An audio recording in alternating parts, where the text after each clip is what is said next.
আসসালামু আলাইকুম সুপ্রিয় দর্শক, আপনাদের ভালোবাসা আসলাম অসহায় মেয়ের কাছে। আপনার শুনবো তার জীবন কাহিনী। আসসালামু আলাইকুম। ওয়ালাইকুম আসসালাম। হ্যাঁ আপু, কেমন আছো? আলহামদুলিল্লাহ ভালো আছি। আপনি কেমন আছেন? আল্লাহ তালা খুবই ভালো রাখছে। তোমার নামটা যেন কি? আমার নাম মোসাম্মদ লিজা। লিজা। জি। তোমার ফ্যামিলিতে যেন কে কে আছেন? আমার ফ্যামিলিতে আছে মা, ছোট ২ টা বোন আচ্ছা, আর তোমার আমি। হোম ডিস্ট্রিক্ট কোথায়? নওগাঁ জেলা। নওগাঁ জেলা। জি, রাজশাহী। তুমি কি ওখানে তোমার জন্ম না? জি হ্যাঁ, ওখানে জব। এখন আমাদের ক্যামেরার সামনে কি জন্য আসছো? আসছি একটা সমস্যার কারণে। আচ্ছা আমি বলো। মূলত সমস্যা হচ্ছে আর্থিক সমস্যা। আমার ফ্যামিলি গরিব। আমার বাবা নেই সংসারে। বাবা না থাকলে যা হয় এক কথায়, যারা বোঝেন। তো আর আমি বড় হওয়া মানে আমি যেহেতু বোনের মধ্যে বড়, তো সেক্ষেত্রে বড় হওয়ার মধ্যে আমার মায়ের দুশ্চিন্তা যে কখন বিয়ে দিবে। মূলত আসছি মনের মতো একটা মানুষ খোঁজার জন্য, যাকে বিয়ে করে সারা জীবন কাটাইতে পারি। এখানে আমার ফ্যামিলিও হ্যাপি, দেন হচ্ছে আমিও চাই হ্যাপি করতে, এই কারণে। আচ্ছা, তোমার ফ্যামিলিতে কে আর্ন করে বা তার কার উপরে ডিপেন্ড করে সংসারটা চলে? আমরা তো গ্রামে থাকি, তো সেক্ষেত্রে আমার দাদু আছে, নানু আছে, তারা একটু হেল্প করে। আর তাছাড়া আমি একটু টিউশনি করতাম মাঝে মাঝে, ওইটা দিয়ে চলতো আর কি সংসার। আচ্ছা, যাই হোক, তোমার চেহারা কাটিং অনেক সুন্দর, অনেক ভালো। তুমি মেয়ে, ধন্যবাদ। মুসলমান, তুমি নামাজ কালামও পড়া হয় জি ইনশাল্লাহ। যতটুকু আমি তোমাকে চিনি। তো কী ধরনের ছেলে চাচ্ছ? তোমার বয়স কতটা জানো? 21 বছর 21 প্লাস। বছর। জি। তো কত বছর বয়স হলে মিচুর হবে তুমি মনে করো? আমি ম্যাচিউরড খুঁজতেছি না আসলে। ম্যাচিউরড খুঁজলে তো নিজের মতো করেই নিতে পারতাম। তো সেক্ষেত্রে আমি চাচ্ছি একজন ভালো মনের মানুষ, যে আমাকে বুঝবে, কষ্ট বুঝবে, যথেষ্ট ম্যাচিউর, যার সংসার চালানোর মতো সক্ষমতা আছে, এই আর কি। আচ্ছা, যাই হোক, সে যদি বিবাহিত হয়?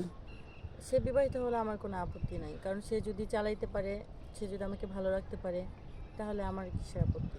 এখন কি তোমার যৌথ ফ্যামিলি ভালো লাগে না সিঙ্গেল ফ্যামিলি?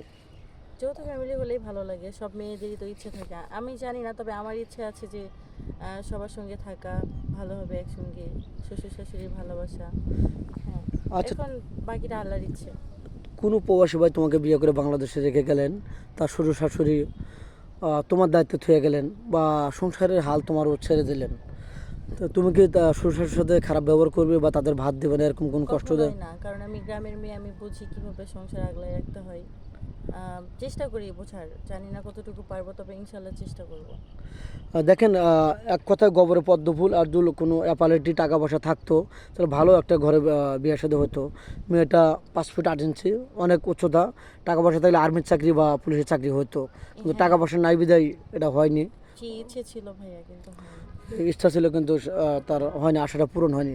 কোনো ভাই বিয়ে করে যদি আর আশা পূরণ করতে চান, হয়তো পুলিশ না হোক, আহ, ডাক্তার নার্স টার্স সব বানাতে পারবেন। ও আবার কলেজে ভর্তি হবে যদি আপনারা পড়াইতে চান। তো যাই হোক, কোনো প্রবাসী ভাই বিয়ের সাথে করলে সে বিয়ে বসবে এবং আপনাদের সাথে বাইরে চলে যাবে। যদি বাইরে নিয়ে আপনি বাইরে রাখতে চান তাও রাখতে পারবেন। এখন তোমার বাংলাদেশে কোন জেলাটা ভালো লাগে 64 জেলার ভিতরে? মোটামুটি সব জেলাই ভালো লাগে। জানি না কোন জেলা কেমন, মেয়ে মানুষ তো বেশি ঘুরি নাই।